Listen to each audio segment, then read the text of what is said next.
A diferencia de los demás, aquí no decimos solo lo que es, sino lo que se tiene que hacer.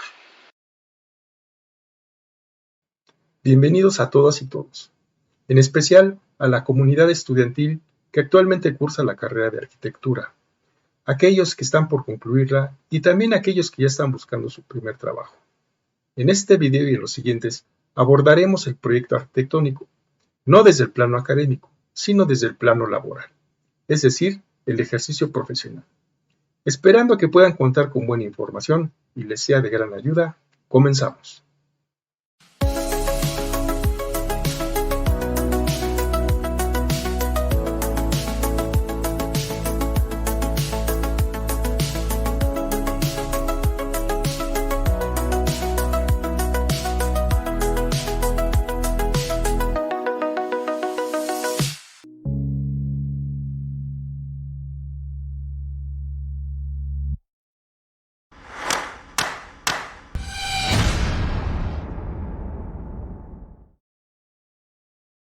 Antes de iniciar con el proyecto arquitectónico, es necesario aclarar lo siguiente. No se le puede considerar únicamente como un conjunto de planos y su memoria, ni mucho menos al dibujo de estos. Concebirlo así es una manera muy simple de lo que realmente implica llevarlo a cabo, ya que se requiere una amplia gama de conocimientos, como es el caso de conocer las características físicas de los materiales que se van a proponer, los procesos constructivos con los cuales se pretende dar solución a la edificación. Para esto, es indispensable haber estado previamente construyendo. De otra manera, no se puede entender cómo dar las soluciones adecuadas. Pues cuando no es así, los proyectos generalmente son deficientes en su información, lo que representa un impacto negativo en la ejecución de la obra, lo que propicia no solo retrasos en la misma, sino incrementos en los costos. También es necesario tener conocimientos básicos de instalaciones, ya que en ocasiones son motivos de realizar ajustes de diseño, sean de espacio o formales del edificio durante la ejecución del proyecto. Entre otros considerandos está la programación de ejecución del proyecto. Es un aspecto que no se enseña, pero que es fundamental, porque de ella depende el que se desarrolle en el tiempo estimado. Cuando esto no sucede, las actividades en desorden generan conflictos, que derivan en duplicidad de trabajo y por consiguiente en el retraso de la entrega del proyecto. En cuanto al dibujo, se puede decir brevemente, aunque requiere una explicación más amplia, que se debe de ser claro y preciso en lo que se comunica, gráfica y textualmente, ya que no solo los arquitectos deben de entender lo que está dibujado en los planos, también son consultados por ingenieros, albañiles, plomeros, electricistas, carpinteros, herreros y todo aquel especialista que interviene en la construcción. A continuación describiré brevemente las etapas que conforman el proceso para llevar a cabo una obra arquitectónica o de infraestructura, y en qué nivel se encuentra el proyecto ejecutivo, aclarando que cada una de ellas merece una explicación más amplia para entender en qué consiste y qué información se necesita. Vamos a ver ahora lo que es el proceso de obra. Generalmente no hay una estructura que nos permita conocer de forma académica, sobre todo, en qué consiste este proceso. Sí conocemos que hay procesos de diseño, pero es muy distinto porque esa es solo una parte de lo que es la arquitectura. Pero el proceso de una obra no, hay etapas que se tienen que cumplir. Generalmente esto, pues en mi caso, es parte de lo que me ha tocado ver en mi trayectoria de trabajo, del ejercicio profesional. Creo que son las más importantes, aunque quizá hay alguien quien tenga otras. Si es así, es conveniente enriquecerlo, pero a mi parecer creo que es lo más importante para ahorita, nada más tener una visión general, porque al final de cuentas el tema que nos importa ahorita pues es el proyecto arquitectónico, pero no hay que dejar pasar de largo en qué consiste el proceso de una obra para ubicar en qué nivel se encuentra el proyecto arquitectónico. Pues todos sabemos que para iniciar una obra siempre se parte de una necesidad, no se parte de la nada. Siempre vemos qué espacios se requieren, sean estos abiertos o cerrados. Realmente esta necesidad o necesidades son las que van originando lo que vayamos a hacer. Y de esa necesidad, lo que a final de cuentas, a lo que hay que llegar es a la edificación. Ya es cuando nosotros vemos el edificio ya terminado. Pero lo que sí desconocemos es todo aquello que se pasó desde ese inicio a ese fin. cuáles son todas esas etapas. Sí, conocemos la necesidad y vemos el edificio terminado, pero ¿qué hay que realizar en ese lapso? Pues bueno, hay etapas y hay cosas que debemos de saber para llevarlo a cabo. Lo primero son los honorarios. Todo trabajo debe de ser remunerado y entonces son conocimientos que tenemos que hacer porque pues es de ahí que tenemos que saber cobrar dependiendo de los alcances de lo que vayamos a hacer. Está el programa arquitectónico, que es tiempo que se lleva en la investigación, se reúnen datos de diverso tipo que hay que ir recabando, pues obviamente para poder desarrollar un anteproyecto. Que finalmente sirve para conciliar con el cliente las propuestas y cumplir en base a lo que requiera. Una vez autorizado, ya podemos iniciar lo que es el proyecto. En el proyecto obviamente pues, se van a resolver constructivamente las ideas y una vez terminado el proyecto, lo que es preciso saber es el costo de la obra. Y finalmente tenemos lo que son los trámites legales.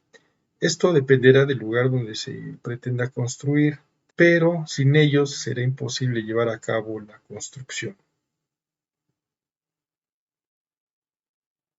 Veamos ahora un poco en qué consisten estas necesidades o los espacios que requieren. Pueden ser de dos formas. Pueden ser los requerimientos de un individuo o de un grupo social. Cada uno tiene sus particularidades. En el caso del individuo, obviamente, el arquitecto es un trato entre dos. Un arquitecto, un despacho, una empresa, entre dos. En el caso de un grupo social, pueden ser tanto entidades privadas como públicas. En este caso, pueden ser entidades de gobierno. Y los recursos pueden ser privados o públicos. Esto depende del individuo y del grupo social, ya lo veremos. En el caso del individuo, generalmente son recursos privados y son obras generalmente muy pequeñas. Puede ser una casa, un local comercial, que no requieren mucha inversión. En el caso del grupo social, aquí entrarían dos tipos de entidades. Pueden ser asociaciones civiles y en el caso del sector público, una entidad federativa. Vamos a poner de ejemplo un hospital. Tenemos, por ejemplo, en el sector privado al Hospital Los Ángeles. Ellos tienen una visión totalmente distinta de lo que hacen con su inversión porque a final de cuentas lo ven como negocio. Y en el caso del sector público, que son las entidades, está el Instituto Mexicano del Seguro Social, cuyos servicios no son lucrativos, son de atención hacia sus trabajadores, tienen una visión más social. Respecto a los honorarios, es muy importante saber de qué forma se va a proceder para cobrar cualquier trabajo que se nos solicite. En la escuela seguramente no se enseña esto porque a final de cuentas no se conoce bien el alcance de todo lo que se tiene que hacer.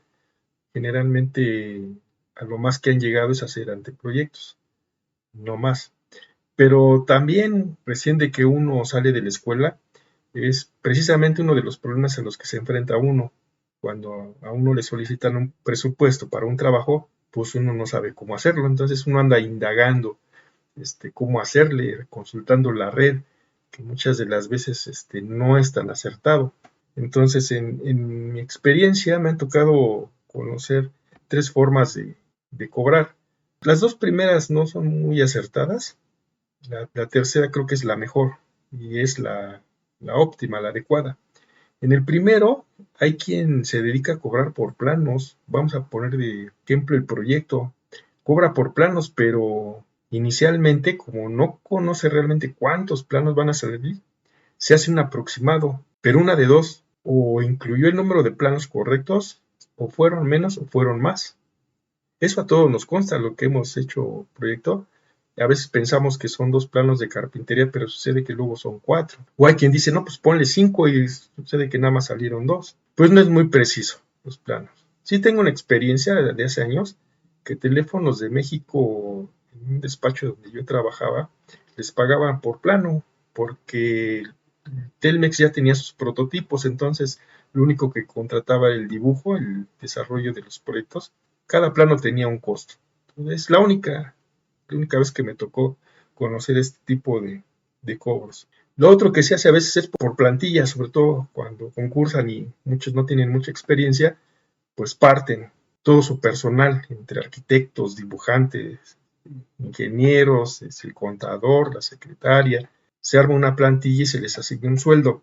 Y lo mismo, lo que debe de considerarse es un tiempo. De ese tiempo, pues cuánto va a erogar y sumándole todos indirectos y todos los gastos que debe de tener de operación. Pero también es impreciso porque si un proyecto, por ejemplo, que está considerado para un mes, sucede que por los cambios que hubo se va a mes y medio y el monto, el presupuesto fue inalterable, pues sucede que entonces para el despacho, el arquitecto, pues ya resultan pérdidas. Y entonces empieza a surgir de que el trabajo pues ya no se entrega como debería de ser, porque pues ya no quieren entregar más, empiezan las negociaciones de no querer entregar más, y sí, para ambas partes es molesto y yo digo que es muy poco profesional. Y el tercero, que es lo mejor y lo más adecuado, son los aranceles. Conozco tres instituciones nada más. El primero es el Colegio de Arquitectos. Ellos tienen sus aranceles muy bien planeados dependiendo de los alcances del trabajo, considerando desde la parte, como veíamos inicialmente, desde la parte de la necesidad de entrevistas hasta la entrega del proyecto. Son varias etapas. Incluso hay unos alcances que nada más se puede cobrar el anteproyecto. Otra institución es el Instituto Mexicano del Seguro Social. También tiene sus aranceles, porque también se dedican a hacer proyectos. Y el tercero es el de la Universidad Nacional Autónoma de México. De los tres, para mí este tercero se me hace muy práctico. Su fórmula es muy sencilla y muy fácil de manejar los índices y es muy adecuado para sus alcances y todo. Yo lo utilizo mucho ahí. Entonces los aranceles permiten a todos, pues ya con no estar en supuestos de qué es lo que voy a presupuestar, porque lo que se hace son por partidas. Ya más adelante veremos qué son las partidas. Entonces, independientemente del número de planos. Y ahí, pues uno se compromete a entregar el proyecto. Claro, le dirán a uno en X tiempo me lo tienes que entregar, pero ya el costo realmente abarca el proyecto. Se puede entregar en un tiempo, o uno si lo quiere entregar después, pues ya es una responsabilidad personal. Esta tercera forma de cobrar creo que es la más adecuada, pues es lo más óptimo que todos sepamos o retomar cuáles aranceles me convienen para presupuestar. El programa arquitectónico es un tema muy controversial. A pesar de tener ya una larga historia aquí en México, en la actualidad todavía se duda de su implementación, pero esto se debe al desconocimiento o a la enseñanza que se ha hecho de este. No ha sido enseñado del todo preciso y sí requiere su atención porque es la etapa de la investigación y entonces el programa arquitectónico nos permite visualizar cuál es el alcance realmente de toda esa investigación, que sí es importante porque de ahí iniciará nuestro diseño arquitectónico. Por el momento solo mencionaremos algunos de los aspectos que conforman a este. Merece una explicación más amplia, pero para este caso mencionaremos solo algunos de los aspectos que lo conforman. Tenemos lo que son los requisitos y el funcionamiento. Los requisitos los vamos a recabar del cliente. El cliente finalmente nos va a determinar qué espacios son los que necesita. Y el funcionamiento, cómo se interrelacionan. Pongamos, por ejemplo, un laboratorio. No es que el arquitecto se le ocurra poner ciertos espacios adyacentes a otros. En este caso, el cliente, como ya sabe o de acuerdo a sus necesidades cómo debe de funcionar, le establecerá cómo deberá funcionar el edificio. Y luego están las condicionantes. Uno piensa que el arquitecto puede diseñar lo que quiera y no es así. A final de cuentas, el diseño siempre está condicionado. Y ahorita veremos por qué aspectos. Tenemos los políticos sociales, los culturales, los naturales, infraestructura, tecnológicas y normas y reglamentos y por último tiempo y costo. Estos aspectos no podemos pasarlos por alto en el momento de diseñar. Siempre debemos de estar apegándonos a estos. Quizá haya quien tenga otros que pueden ser válidos y en un momento dado sí condicionan su diseño. Por ejemplo, los políticos sociales, en México se ha dado muchos casos que si no se concilia con la comunidad en donde se va a construir, pues difícilmente o habrá mucha resistencia para que se pueda hacer o sea bien aceptado. Culturales, pues tiene que ver con la misma comunidad. Los diseños deben de ser acordes a sus formas de vida. Los naturales son los que más conocemos, debemos sujetarnos al clima en donde se va a edificar. Lo mismo que infraestructura, con qué redes cuenta el predio, si hay que llevar nuevos, si no hay. Las tecnológicas, sobre todo son las técnicas constructivas. Normas y reglamentos donde apliquen. Aquí en la Ciudad de México tenemos el reglamento de construcciones del Distrito Federal y las normas técnicas complementarias. Por supuesto que nuestros proyectos deben estar apegados a eso. Si en un momento de revisión no se tomaron en cuenta, pues el diseño será rechazado. Y tiempo y costo. Lo que determina mucho las obras es que son ejercicios anuales. Hay algunos que son plurianuales dependiendo de la magnitud de la obra, pero generalmente los anuales se sujetan a hacer el proyecto y la obra. Y a mi parecer a veces causa muchos problemas porque a veces ni siquiera se terminan en ese año, pero la cuestión es ejercer el presupuesto. Ese tiempo y ese costo, por supuesto que también van a impactar en el diseño del edificio. ¿Qué tan rápido se quiere construir y con qué recursos se cuenta para ese edificio? No se puede estar pensando en un edificio ostentoso cuando los recursos no alcanzan, o viceversa. Anteproyecto.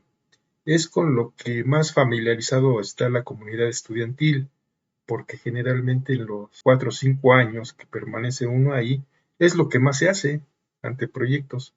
Entonces, pues aquí la explicación es muy corta, pues ya todos están muy familiarizados con eso.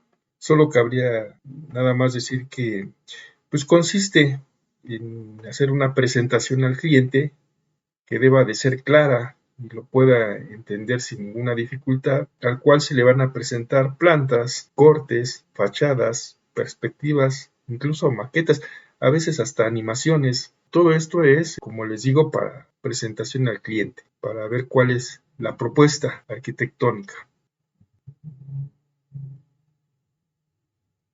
Antes de decir en qué consiste el proyecto ejecutivo, es pertinente dejar en claro que una vez que se concluye el anteproyecto y se ha conciliado con el cliente todas sus necesidades, se debe de firmar por ambas partes. ¿Esto con qué fin? Para que después durante el desarrollo del proyecto no haya cambios o si llega a haber que sean los mínimos, porque finalmente esos cambios repercutirán en los tiempos de entrega y por consiguiente en los costos. Entonces, el anteproyecto debe de quedar totalmente claro entre el arquitecto y el cliente, firmado, y entonces sí se procederá a desarrollar el proyecto. ¿En qué consiste este? Consiste en varios proyectos que están conformados por el proyecto arquitectónico, el proyecto estructural, el proyecto hidráulico, el proyecto sanitario, el proyecto de aire acondicionado cuando es necesario, el proyecto de telecomunicaciones y el proyecto eléctrico.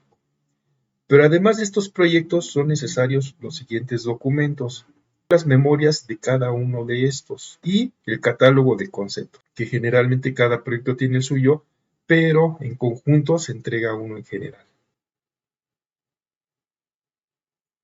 Una vez realizado el proyecto ejecutivo, es necesario saber cuánto va a costar esa edificación u obra de infraestructura. Para ello, partimos desde el catálogo de conceptos. En él estarán especificados todas las actividades que se van a llevar a cabo y a las cuales se les van a asignar unos costos que comúnmente conocemos como precios unitarios, lo cual nos permitirá elaborar el presupuesto de obra, porque en la parte de los precios unitarios se incluirán otros costos. Ya con ello tendremos un costo de obra que nos permitirá programar la inversión y el tiempo de ejecución. Es indispensable que toda obra deba cumplir con trámites legales. Sin alguno de ellos no será posible llevar a cabo la construcción. Entonces esto va a depender del lugar donde se vaya a construir.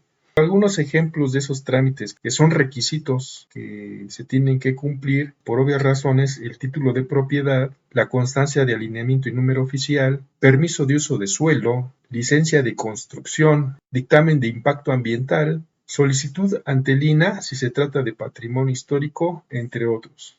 Pero como ya decía, todo dependerá de en qué lugar se va a construir. Finalmente, se podrá llevar a cabo la construcción después de haber cumplido con todas estas etapas.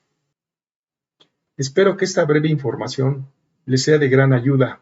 Los espero para el siguiente video en el cual ya abordaremos el proyecto arquitectónico, iniciando con el plano topográfico.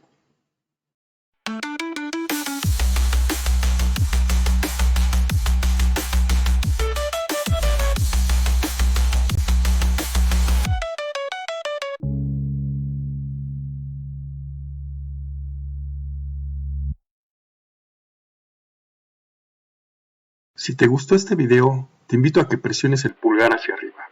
Si quieres seguir este tipo de contenidos, suscríbete. Toca la campanita para que recibas las notificaciones de los siguientes videos. Si crees que la información es relevante, comparte. Y comenta. Eso ayudará a crear comunidad cuyo fin sea el de mejorar nuestros conocimientos. Y recuerda, no se enseña lo que no se sabe.